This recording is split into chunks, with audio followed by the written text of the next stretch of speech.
Hey everyone, it's David Chen. It's June 18th, 2020, and a few hours ago, AMC emailed a lot of their customers and announced publicly that they're going to be reopening their movie theaters this summer, which is a pretty big deal because they are the biggest movie theater chain in the country. So I thought we'd take a look at their email, talk through what steps they're taking to keep their facilities safe. I'll share some of my thoughts, and I'd love to hear from you all in the comments. Is this enough to make you want to go back to the movie theaters? Let's take a look at the email. The subject line is exciting news from AMC Theatres. And to our valued A-list members, AMC Stubs members, and guests, there's a corporate greeting about how things are really tough right now. And here is the big news. We now expect that on Wednesday, July 15th, AMC will open approximately 450 theater locations around the country, representing more than 90% of moviegoing at AMC. We will be showing new releases as well as classic movies that are widely known and loved, and essentially all of our US theaters should reopen by the end of July. This means that AMC will be there for you with open arms, welcoming you to enjoy Disney's inspiring Mulan and the Warner Brothers release of Christopher Nolan's intriguing Tenet, along with several more superb movies now scheduled for a July theatrical release. It's interesting to note that 450 theater locations represent 90% of moviegoing in the country. That's kind of a surprise to me. I didn't know that it was like that few locations. But it sounds like starting July 15th, like people will be pretty well covered. And they'll also be showing a mix of new releases and classic movies. Now, many movie studios are not releasing new movies right now because people aren't going to the movie theaters right now. So one of the things that movie theaters can do to kind of coax people back into theaters, to get people used to the idea of going back to movie theaters, is, of course, releasing old movies that are really well-known and loved. Classic movies, movies that everyone has seen before. There's no news here about what those movies will be, but I assume they'll be movies that everyone has heard of. Essentially, all of our U.S. theaters should be reopened by the end of July, is what they're saying. Moving on, the email says, as we reopen, we recognize the world has changed. The health and safety of our movie theater guests and our movie theater staff is our absolute priority, etc., etc. Assimilating what the experts have told us, and after extensive preparation, AMC is implementing AMC Safe and Clean, a crucial new initiative designed to meet or exceed health and safety directives set forth by federal, state, and local authorities. AMC Safe and Clean is a comprehensive array of new policies and protocols specifically designed to bring you back to our theaters in ways that are welcoming and responsible. Now, in the email, they actually link to an AMC Safe and Clean section on the website, and you can actually see what steps they're taking. So they're advised by Dr. Joseph Allen, a noted expert and faculty member at Harvard School of Public Health, and advised by Clorox as well. And you can see they're reducing auditorium capacities. They'll be reduced to 30% capacity or less based on municipality guidelines. Also, with traditional seating auditoriums, every other row is blocked off for your safety. And you're expected to leave an empty seat between yourself and a guest. They also say, if you're uncomfortable, feel free to move to another socially distanced seat or see an associate for assistance or a refund. So that's generous. They have enhanced cleaning procedures. Common areas and high touch points will be routinely disinfected throughout the day. There'll be extra time between movies so that auditoriums can be cleaned between each showtime. Electrostatic disinfectant sprayers and vacuums with HEPA filters will not be used throughout the building. Also, HVAC filters have been upgraded to MERV 13 wherever possible. Okay, so the idea of enhanced cleaning between movie theater screenings is actually really appealing to me, but I don't know if what they're describing here is really that exhaustive. I mean, there's some wiggle room here, right? HVAC filters have been upgraded to MERV 13 wherever possible, so maybe sometimes it's not possible. They talk about common areas and high touch points, but what does that mean? Does that mean like every single seat will be sterilized? Every seat that someone sits in will be sterilized? It's unclear. And I don't think they want to necessarily commit to anything that rigorous publicly right now. But I'll say for me, the idea of kind of sitting in a seat that someone's been in where they could have been shedding the virus, it doesn't feel super appealing to me unless that seat has been cleaned. And even then, kind of touch and go for me personally. Social distancing standards. Please remember to social distance before, during, and after the movie. Directional signs and reminders will be posted throughout the theater for guidance. Now, I'm sure people will do their best. I'm living in Seattle right now. People are generally socially distancing, but there's people also who DGAF and aren't going to socially distance. And there's also sometimes, like when you're exiting the theater or when you're moving into a narrow hallway or lining up, where sometimes socially distancing might be impossible. But, that's true of just public space in general. And then finally here they have a simplified menu, which is understandable. They also go into some of the stuff they're doing for associates of vendors, including daily health screenings, frequent hand washing, and required PPE. So associates must wear masks. Now they say here how you can help. Consistent hand washing, wash your hands, frequent hand sanitizing. They'll have, I guess, hand sanitation stations. Here's the note that's really been causing a lot of consternation online, and for me personally as well. PPE recommended. Protect yourself and others by wearing a mask, available for purchase if desired. In some municipalities, guests will be required to wear masks. And then they also have cashless transactions. They ask you to quarantine if necessary, self-quarantine if you're having symptoms, and of course, maintain social distance. Now, I think there are a lot of questions about why PPE was only recommended. Why wasn't it required? It's required in some municipalities where like local laws will demand it, but why is AMC only recommending it? Why is it only asking for it? In an interview over at Variety, the CEO of AMC actually tried to answer this question and explain their position on it. And this is the position that really, I think, got a lot of people upset and has me a little bit upset. He says here, "We did not want to be drawn into a political controversy," said Aaron. "We thought it might be counterproductive if we forced mask wearing on those people who believe strongly that it is not necessary. We think that the vast majority of AMC guests will be wearing masks. When I go to an AMC feature, I will certainly be wearing a mask and leading by example." And of course, they are also selling masks. It also says here, both Cinemark and Regal are encouraging guests to wear masks, but not requiring it in states and areas where it is not mandated. So fair is fair.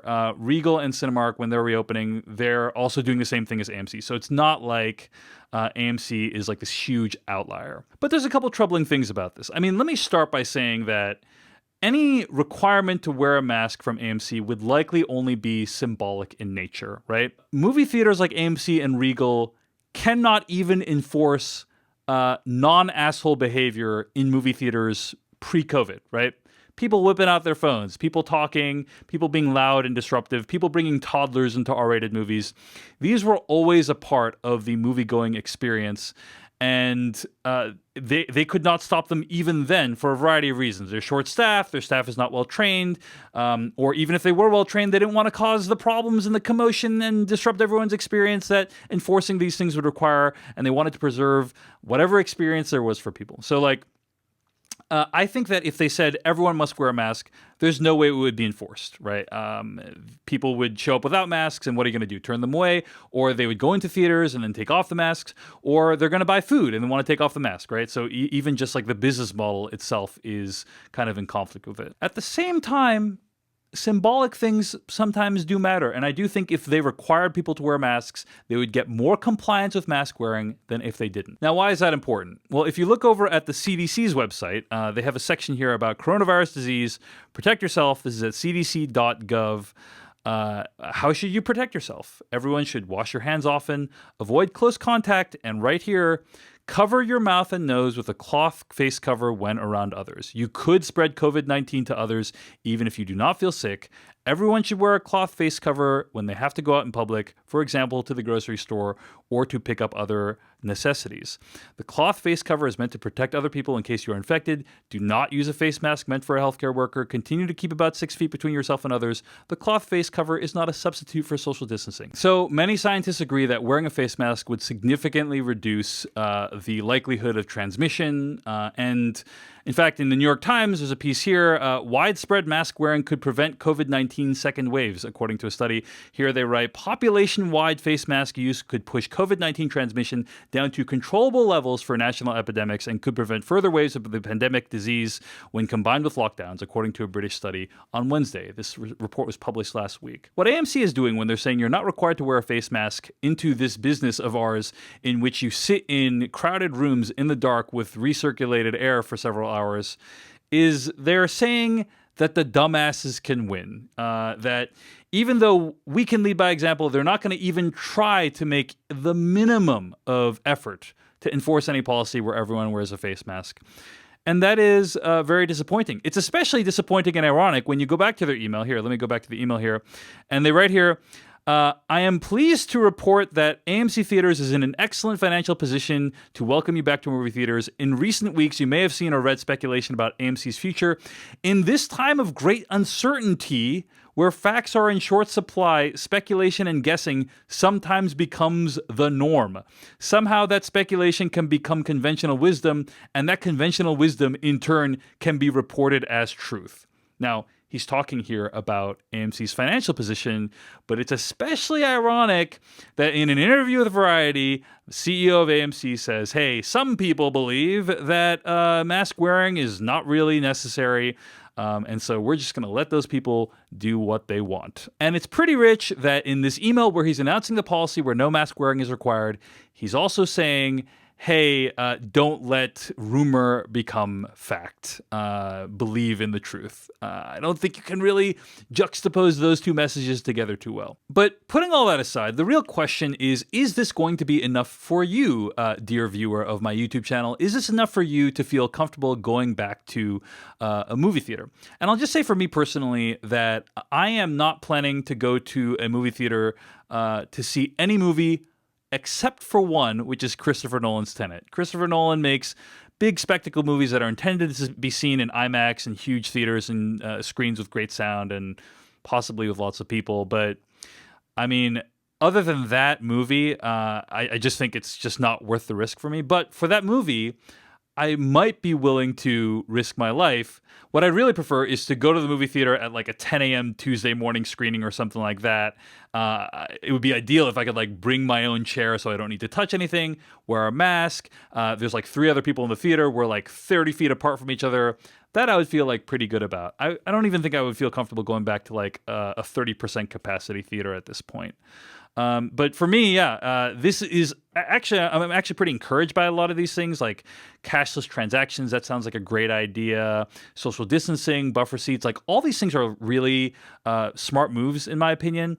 But I just don't think it's enough for me personally. Curious to hear what you think, though. And finally, I do just want to say again that it is extremely disappointing that they're not mandating masks. I don't think there's any way in hell they could have enforced it. But I think if they mandated it, that more people would have complied than what they're going to get currently.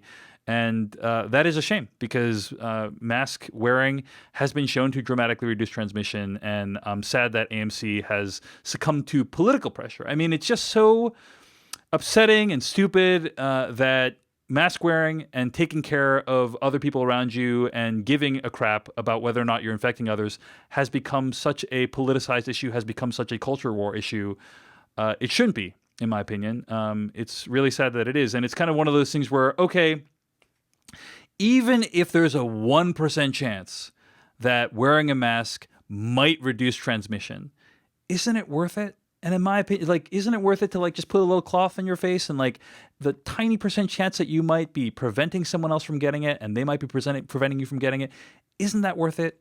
In my opinion, yes, it is. And I don't know why we live in a country in the United States where that's not the predominant position. Okay, want to hear what you think. Thanks for listening to this rant.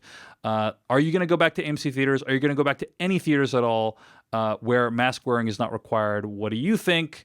Let me know in the comments. And if you enjoyed this commentary, hit like or subscribe, hit that bell icon. I'll be making more videos this year. So thanks a lot for watching. See you in the next one.